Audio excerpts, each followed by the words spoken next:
OK, parlons un peu des politiques monétaires et du cycle monétaire et son lien avec la conjoncture. Donc, si vous regardez les taux d'intérêt principaux des banques centrales, disons d'Amérique du Nord, là, on va simplifier la vie, là, mais le même principe s'applique un peu partout. Donc, le taux d'intérêt directeur de la Fed, donc le Fed Funds Rate, ou bien le taux directeur de la Banque centrale du Canada, on aurait quelque chose comme ça. Donc, il y a eu un resserrement ici en 89-90, OK, donc 1989-1990, resserrement monétaire.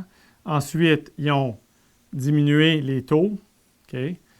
Ensuite, il y a eu un rehaussement des taux autour de 94-95.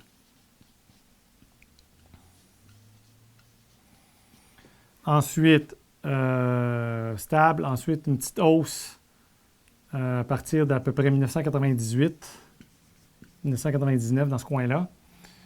Ensuite, ça a baissé beaucoup, okay, à partir de 2001, 2000-2001.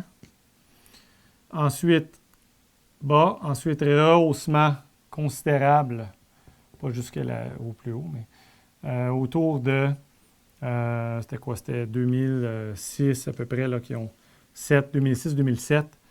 Ensuite, à partir de 2008, grosse baisse, petit rehaussement, baisse. Donc, 2008, ici, 2017, ici, et 2020, là. Okay. Donc, je ne sais pas si vous constatez, mais il y a eu bon, là, ici, c'est intéressant, 2, 3, 4, 5 cycles de resserrement monétaire. Okay. Il se trouve que ici, donc ici, ici, ici et ici, il y a eu une récession. OK? Or, alors, le cycle monétaire de 94-95 n'a pas causé de récession par la suite, n'a pas entraîné de récession.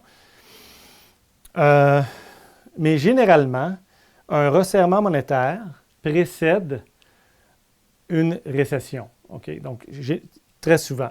Ensuite, l'autre chose à dire, évidemment, c'est que le resserrement monétaire de 2017, 18, 19, là, surtout 2017-2018, a créé un ralentissement en 2019-2020, combiné à la chicane commerciale entre les États-Unis et la Chine. Là, a créé un ralentissement, mais ce n'était pas clair qu'on s'enlignait pour une grosse récession. Mais après ça, il y a eu la pandémie, et là, il y a eu une grosse récession. Donc, mais ce que je veux dire, c'est qu'il y a des cycles monétaires, des cycles de resserrement, des cycles d'expansion monétaire, c'est-à-dire de baisse de taux d'intérêt et hausse de masse monétaire. Donc, expansion, c'est baisse de taux d'intérêt et hausse d'offre de monnaie, donc achat d'actifs. Et donc, ça, c'est expansionniste, des phases d'expansion. Et des phases de resserrement.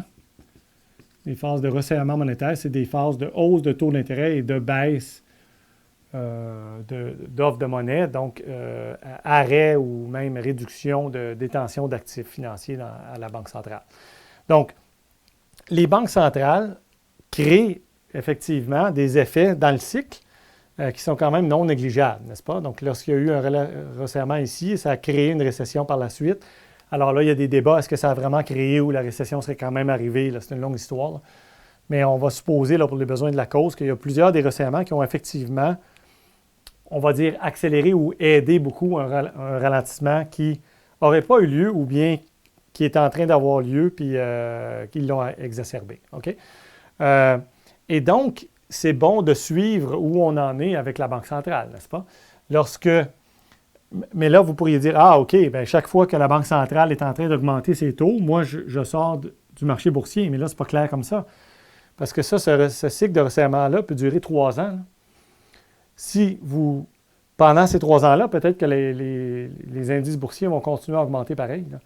Donc, il faut regarder d'autres indicateurs et enrichir le cadre pour savoir au moins à peu près quelle est la probabilité d'une plonge considérable dans le pricing des actifs.